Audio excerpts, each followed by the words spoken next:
Hello everyone. आज का जो हमारा टॉपिक होने वाला है वो होने वाला है बेस्ड ऑन मार्क्स परसेंटेज का। ये हमारा थर्ड वीडियो है, पार्ट थर्ड है ये हमारा। फर्स्ट पार्ट में हमने परसेंटेज का इंट्रोडक्शन पढ़ा था, सेकंड पार्ट में हमने बेस्ड ऑन सैलरी वाले क्वेश्चन सीखे थे एंड अब और हमने देखा था हमने उसमें परसेंटेज इंक्रीज़, अगर कोई भी नंबर है कोई भी वो उसकी परसेंट अगर वो उससे लेस देन ग्रेटर देन वाला हमने कॉन्सेप्ट पढ़ा था सेकंड वीडियो में। अब हम अपना क्या करने वाले हैं, बेस्ड ऑन मार्क्स परसेंटेज का जो है इस कॉन्सेप्ट को कवर करेंगे एंड इससे रिलेटेड हमारे क्वेश्चंस करेंगे। तो सबसे पहले अगर आपको अपनी अगर हम जनरली भी बात करें तो आपका अगर नंबर आए होते हैं तो उसमें आप अपनी परसेंटेज को कैलकुलेट करते हो, तो वो कैसे करते हो? जैसे सपोज़ आपके जैसे अभी ये 12th के बोर्ड्स हैं उसका रिज़ल्ट आया था, तो सपोज़ हमारे 5 सब्जेक्ट्स थे, ठीक है, एंड 100 मार्क्स का एक सब्जेक्ट था, तो 500 मार्क्स हमारे टोटल थे और जितने आपने मार्क्स जो है वो सिक्योर करे थे, मतलब जितने मार्क्स आपके आए थे और इनटू 100 आप ऐसे ही तो अपने कैलकुलेट करते हो कि जितने आपके आए हैं उसको न्यूमरेटर में रखते हो, जितने टोटल मार्क्स थे उसको डिनोमिनेटर में, एंड सबको हमारा 100 से मल्टीप्लाई कर देते हो। इससे आपकी हमारी क्या आ जाती है, परसेंटेज आ जाती है। लेट सपोज आपके 480 नंबर आ गए, ठीक, तो आप हमारी परसेंटेज निकालो। तो सिंपल है, परसेंटेज निकल ही जाएगी इससे। तो 5 9 जा 45, 96, ठीक है। तो ये हमारी परसेंटेज निकल जाएगी। ऐसे आप निकालते हो, अपने मार्क्स कैलकुलेट करते हो। तो बिल्कुल यही सेम चीज़ मैंने एक फॉर्मूले के थ्रू यहाँ पर बता रखी है कि परसेंटेज कैसे निकालते हैं अपनी। सिंपल है, जितने मार्क्स आपने ऑब्टेन करे हैं, सिक्योर करे हैं, अपॉन में टोटल मार्क्स इनटू 100। ओके, अब कुछ क्वेश्चंस की ओर देख लेते हैं। क्वेश्चन है, फर्स्ट क्वेश्चन है हमारा, in an exam there were 1000 boys and 800 girls. ठीक है, अब एग्ज़ाम में क्या है, जो बॉयज़ हैं वो हैं टोटल 1000 एंड जो गर्ल्स हैं वो हैं 800 और 60% of boys and 50% of girls passed हो जाती हैं एग्ज़ाम में। कितने, 60% तो लड़के एंड 50% गर्ल्स पास हो जाती हैं। तो हमें निकालना है कितना जो परसेंट है कैंडिडेट वो फेल हुए हैं। ठीक है, तो देखो सबसे पहले हमें पता है जो बॉयज़ फेल हुए हैं वो कितने परसेंट हुए हैं, 60% ऐसे हैं, सॉरी जो पास हो गए बॉयज़ 60% ऐसे हैं जो पास हो गए। ऐसी गर्ल्स 50% ऐसी हैं जो पास हो गई। तो भाई देखो 60% अगर पास हुए हैं तो बाकी के 40% बॉयज़ फेल भी तो हुए हैं, इसका मतलब यही तो होता है। और ऐसी अगर 50% गर्ल पास हुई हैं तो बाकी की 50% गर्ल फेल भी तो हुई हैं। ठीक है, तो अब बॉयज़ 40% बॉयज़ फेल हो गए। किसका 40%, जो बॉयज़ का है। भाई देखो 1000 में से 60% पास हो गए, यानी 600 बच्चे पास हो गए और 40% फेल, यानी कि 1000 का 40%, 400 बॉयज़ फेल हो गए। 400 तो बॉयज़ फेल हो गए। और गर्ल्स कितनी फेल हो गई, 800 का 50%, यानी कि 400 गर्ल्स। ठीक है, तो टोटल कैंडिडेट्स कितने फेल हो गए, 800।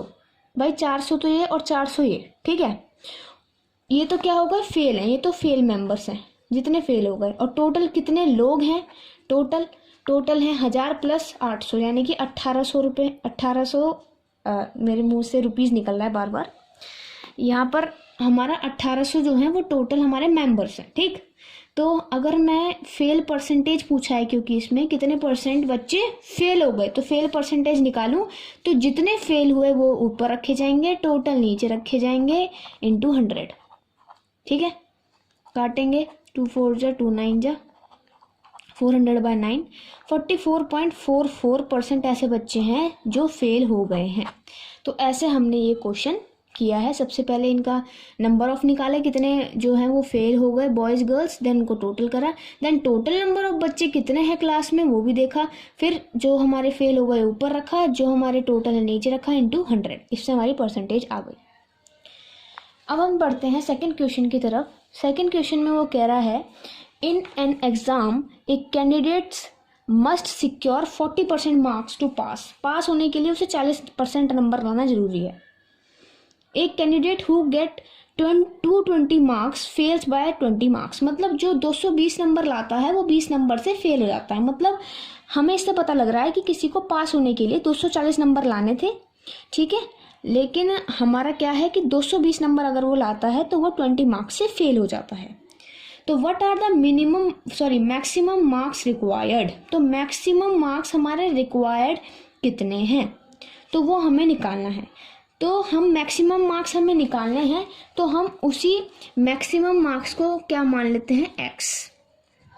लेट मैक्सिमम मार्क्स जितने भी हमें चाहिए पास होने के लिए वो हम मान लेते हैं x। मैक्सिमम मार्क्स रिक्वायर्ड हमने क्या मान लिए, x मान लिए। अब वो क्या कह रहा है कि 40% मार्क्स चाहिए पास होने के लिए, यानी कि आपको पास परसेंटेज दे रखी है, मतलब पास होने के लिए कितनी परसेंट लानी है, 40%। एंड पास परसेंटेज का फॉर्मूला जो हमारा बन जाएगा वो ऐसे से ही बनेगा जैसे फेल का बनाता, जितने पास हुए हैं अपॉन में टोटल मार्क्स, ठीक है, पासिंग मार्क्स अपॉन में टोटल मार्क्स इनटू 100 इक्वल 40। ठीक, अब क्वेश्चन में गिवन है कि एक candidate who get 220 marks fail by 20 marks, तो हमें जो हमारा ये है तो वो हमारा पासिंग मार्क्स कितना था 240, ठीक है, और हमारा जो टोटल मार्क्स हमें निकालना है, हमारे फॉर्मूले में जो टोटल मार्क्स है यानी कि मैक्सिमम मार्क्स है, टोटल मार्क्स मतलब मैक्सिमम मार्क्स, तो हमने उसे क्या मान रखा है क्वेश्चन में x इंटू 100 इक्वल टू 40 काटेंगे, यानी टोटल जो हमें मैक्सिमम मार्क्स चाहिए वो कितने थे, मैक्सिमम मार्क्स टोटल कितने का था पेपर, टोटल मार्क्स कितने थे उस पेपर के जिसमें उसे 240 पासिंग चाहिए थे, तो वो कितने थे, 600 मार्क्स का पेपर था, ठीक है, जिसमें से उसे 240 पास होने के लिए चाहिए थे बट वो ला नहीं पाया, ठीक है। तो ये हमारा क्वेश्चन यहाँ पर खत्म होता है। क्वेश्चन नंबर थर्ड में कह रहा है a student has to obtain 33% of the total marks to pass, मतलब पास परसेंटेज दे रखी है हमें 33%। अब he got 25% of the total marks, वो टोटल मार्क्स के 25% लाया एंड वो फेल हो गया 240 मार्क्स से, मतलब उसे जितने मार्क्स वो लाया है, ठीक है, मतलब वो कितने मार्क्स लाया है, इतने मार्क्स, इस मार्क्स में 40 मार्क्स और ज़्यादा लाने थे उसे पास होने के लिए, मतलब पासिंग मार्क्स भी पता लग गया, क्योंकि पास परसेंटेज के लिए हमें दो चीज़ें चाहिए, एक तो पासिंग मार्क्स, एक टोटल मार्क्स, ठीक है। तो अब हमें बोल रहा है वो टोटल मार्क्स हमें निकालना है, तो सिंपल ये है, पहले जैसे सबसे पहले उसमें थे मैक्सिमम मार्क्स पूछा था और टोटल मार्क्स एक ही बात होती है, तो टोटल मार्क्स का जितना का पेपर है वो हम मान लेते हैं एक्स का है, total marks let total marks भी एक्स, पास परसेंटेज हमें दे रखी है 33%, ठीक, और पास परसेंटेज का फॉर्मूला आप सभी को पता है, जितने पासिंग मार्क्स हैं अपॉन में जितने टोटल मार्क्स हैं, ठीक है, जितने का पेपर है इनटू 100 हमारे क्या देता है, पासिंग परसेंटेज, ठीक। तो पासिंग मार्क्स हमारे कितने हो जाएंगे, जितने वो लाया है 25% of the total marks, 25% of the total marks, और वो फेल हो गया 40 नंबरों से, तो प्लस 40 उसे लाने थे पास होने के लिए, तभी तो पासिंग होते, जितने वो लाया है उसमें 40 और लाने थे, तो पासिंग मार्क्स ये हो गए, अपॉन में टोटल मार्क्स हैं x इंटू 100, बस अब तो x की वैल्यू निकालनी है और क्वेश्चन ख़त्म है। तो ये आ जाएगी 4x/4 प्लस 40 अपॉन में x into 100 equal to 33,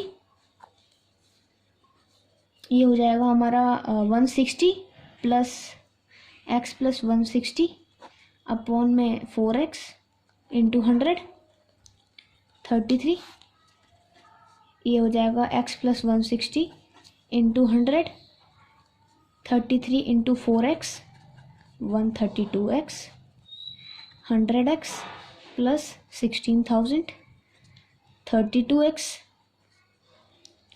equal to 16,000, 16 से ही चला जाता है। तो हमारे को जितने टोटल मार्क्स का जो पेपर था वो कितने मार्क्स का था वो ही निकालने थे, 500 नंबर का पेपर हमारा था, ठीक है। ये हमारा पूरा क्वेश्चन है, टोटल मार्क्स इसमें हमने x माने एंड हमारा ये पूरा प्रोसीजर चला है, okay. Let's move ahead, question number 4। Question number 4 में वो कह रहा है ये काफ़ी अच्छा क्वेश्चन है एंड ये आपको आना चाहिए। क्वेश्चन नंबर 4 में वो कह रहा है 80% of the boys passed in English and 85% passed in maths while 75% passed in both. अब ये थोड़ा यहाँ पर थोड़ा कंजेस्टेड हुआ पड़ा है, हम यहाँ पे पढ़ देते हैं। If 45 boys failed in both, ठीक है, तो the number of boys set in the exam. देखो 80% जो बॉयज़ हैं वो इंग्लिश एग्ज़ाम को पास करते हैं, बल्कि 85% जो हैं वो हमारे मैथ्स को करते हैं, और 75% ऐसे हैं जो दोनों एग्ज़ाम से यानी इंग्लिश और मैथ्स दोनों को ही हमारा पास कर जाते हैं। अब ये बता रखा है कि नंबर ऑफ़ बॉयज़ कितने फेल हुए हैं, तो 45 बॉयज़ हमारे फेल हो रखे हैं एग्ज़ाम में। अब हमें ये बताना है कि कितने जो बॉयज़ थे वो एक्चुअली उस एग्ज़ाम को देने के लिए बैठे थे, कितने जो लड़के थे उन्होंने एग्ज़ाम दिया था, वो हमें निकालना है। तो देखो इसके लिए एक डायग्राम से हम समझेंगे। वेन डायग्राम पढ़ा हुआ अपने 11th क्लास में, जो मैथ्स में चैप्टर था सेट्स, उसमें। तो सबसे पहले ये मान लो हमारा इंग्लिश है एंड ये हमारा क्या है, मैथ्स एग्ज़ाम, ठीक है। अब जो हमारे कितने बॉयज़ हैं जिन्होंने इंग्लिश एग्ज़ाम को पास करा है, 80% बॉयज़ हैं जिन्होंने इंग्लिश को पास करा है। जो मैथ्स हैं उन्होंने 85% ऐसे हैं जिन्होंने मैथ्स को पास करा है, और 75% ऐसे हैं, यानी इंटरसेक्शन जिसे हम यहाँ से डिनोट करते हैं, उन्होंने क्या करा है, दोनों को पास करा है। तो हमें पता है कि जो 45 बॉयज़ हैं वो फेल हो गए हैं। तो देखो अब हम निकाल लेते हैं कि टोटल कितने बच्चों ने हमारा पास करा है, टोटल कितने बच्चों ने। जैसे यहाँ पर A यूनियन B अगर मैं निकालूँ, A यूनियन B, तो वो कैसे निकल जाएगा। मान लो ये E, जैसे ये सेट है E पूरा और ये है M, E यूनियन M अगर मैं निकालूँ तो E जो है 80% पूरा प्लस M जो है फॉर्मूले के अकॉर्डिंग माइनस जो इनका इंटरसेक्शन है, मतलब E इंटरसेक्शन M, ठीक है। तो 80% plus 85% minus 75% and that will be equal to R 90%, ठीक। तो ये आ गया कि टोटल बच्चे पास कितने हुए हैं, कितने प्रतिशत हुए हैं, इतने प्रतिशत हुए हैं टोटल। इसमें कोई ये नहीं है कि इंग्लिश और मैथ्स दोनों में कितने हुए हैं, ये नहीं, बस टोटल कितने पास हुए हैं। यूनियन का मतलब होता है टोटल से, मतलब ये रीज़न हमारा पूरा निकल गया है, वो निकला है 90% का, ठीक। अब हमें निकालना है जितने फेल हुए हैं, फेल परसेंटेज निकालनी है, क्योंकि फेल दे रखा है। फेल परसेंटेज कितनी हो जाएगी, 100 में से 90% जितनी, यानी कि जितने पास हुए हैं उसको घटा दो, यानी 10% हमारी फेल परसेंटेज आ गई, ठीक है। फेल परसेंटेज हमारी 10% आ गई है। तो अब हमें क्या है कि फेल परसेंटेज हमने निकाल ही ली है, कितनी, 10%, और फेल बच्चे कितने हुए हैं वो भी हमें पता है, और टोटल जो बॉयज़ बैठे हैं एग्ज़ाम देने के लिए वही तो निकालने हैं, इंटू 100 इक्वल 10, बस। अब फेल कितने हुए हैं हमारे, 45 दे रखा था क्वेश्चन में, टोटल वो तो हमें निकालना है, यानी कि x इंटू 100 इक्वल टू 10, यानी टोटल जो बॉयज़ बैठे थे एग्ज़ाम में वो बैठे थे 450, उसमें से 45 बॉयज़ फेल हो गए, ठीक है, मतलब बाकी जो हैं वो हमारे पास हो गए। तो ये हमारा था आज का लेक्चर एंड होपफुली आपको ये वीडियो पसंद आई होगी। अगर पसंद आई है तो इसे ज़रूर शेयर करना।